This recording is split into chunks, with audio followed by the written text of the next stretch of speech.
ನಾವೆಲ್ಲ ಅಲ್ಲಿ ಸ್ವಲ್ಪ ಬೇಗ ಬಂದ್ಬಿಟ್ರಿ ಬ್ರಹ್ಮನ ಹತ್ರ. ನಾವು ಬ್ರಹ್ಮನ ಹತ್ರ ಹೋದಾಗ ಸ್ವಲ್ಪ ಬೇಗ ಬಂದ್ಬಿಟ್ರಿ.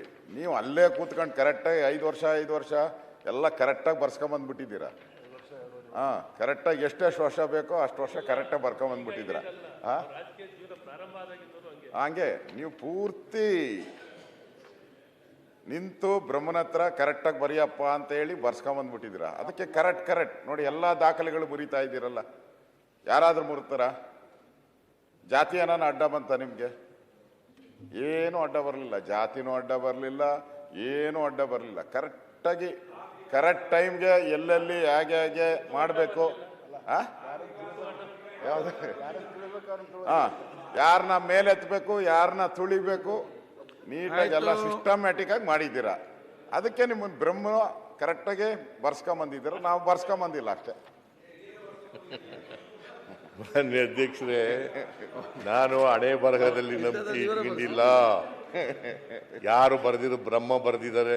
ಈಗ ನಮ್ಮ ಮನೆಯಲ್ಲಿ 6 ಜನ ಮಕ್ಕಳು. ನಾವು ನಮ್ಮ ಅಪ್ಪನಿಗೆ, ನಮ್ಮಪ್ಪ ಅವಿದ್ಯಾವಂತ, ನಮ್ಮವ್ವ ಅವಿದ್ಯಾವಂತೆ. ಅವ್ರು ಯಾರು ಓದಿರಲಿಲ್ಲ. ನಾವು ಒಬ್ಬನೇ ಮನೇಲಿ, ನಮ್ಮ ಅಣ್ಣ 4ನೇ ತರಗತಿವರೆಗೆ ಓದಿದ್ದ. ಇನ್ನು ಉಳಿದವರೆಲ್ಲ ಯಾರು ಹೋಗ್ಲೇ ಇಲ್ಲ, ಶಾಲೆಗೆ ಹೋಗ್ಲಿಲ್ಲ. ನಾನು ಒಬ್ಬನಿಗೆ ಬರೆದು ಬಿಟ್ಟಿದ್ದ ಬ್ರಹ್ಮ, ನೀವು ಒಬ್ಬ ನಾವು ಓದು ಅಂತ. ನೀವು ಮುಖ್ಯಮಂತ್ರಿ ಹೇಗಾಗ್ತೀರಿ ಸರ್? ಕಾಂಗ್ರೆಸ್ ಅಲ್ಲಿ ಬಂದು ಸರ್ 10 ವರ್ಷಕ್ಕೆ ನೀವು ಏನ್ ಸರ್ ವಿರೋಧ ಪಕ್ಷದ ನಾಯಕರು 2 ಬಾರಿ ಆದ್ರಿ, 2 ಬಾರಿ ಮುಖ್ಯಮಂತ್ರಿ ಆದ್ರಿ. ನಿಮ್ಮಲ್ಲಿ ಭಾಗ್ಯ ಇತ್ತು, ಆದ್ರೆ ನೀವು ಕರ್ಮ ಸಿದ್ಧಾಂತನೇ ನಂಬಲ್ಲ ಅಂದ್ರೆ ಹೇಗೆ ಸರ್? ಅದು ಡೆಸ್ಟಿನಿ ಸರ್. ಬಸವಣ್ಣ ಹೇಳಿದ್ದು ನಾನು ಹೇಳಿರೋದಲ್ಲ. ನೀ ಬಸವಣ್ಣ ನಂಬ್ತೀಯ ಇಲ್ವೋ? ನಾನ್ ಬಸವಣ್ಣನ ನಂಬ್ತೀನಿ, ನಿಮ್ಮನ್ನು ನಂಬ್ತೀನಿ. ಅಲ್ಲ ಬಸವಣ್ಣನು ನಂಬ್ತೀನಿ, ನಿಮ್ಮನ್ನು ನಂಬ್ತೀನಿ. ಆಯ್ತಪ್ಪ, ಬಸವಣ್ಣ ನಂಬೋದಾದ್ರೆ ಕರ್ಮ ಸಿದ್ಧಾಂತನ ತಿರಸ್ಕಾರ ಮಾಡಬೇಕು. ಬಸವಣ್ಣ ವಿಚಾರ ನಂಬೋದಾದ್ರೆ ಕರ್ಮ ಸಿದ್ಧಾಂತವನ್ನ ತಿರಸ್ಕಾರ ಮಾಡಬೇಕು. ನಂಬ್ಕತೀನಿ, ಕರ್ಮ ಸಿದ್ಧಾಂತನೂ ನಂಬ್ಕತೀನಿ ಅಂದ್ರೆ ಹೆಂಗೆ?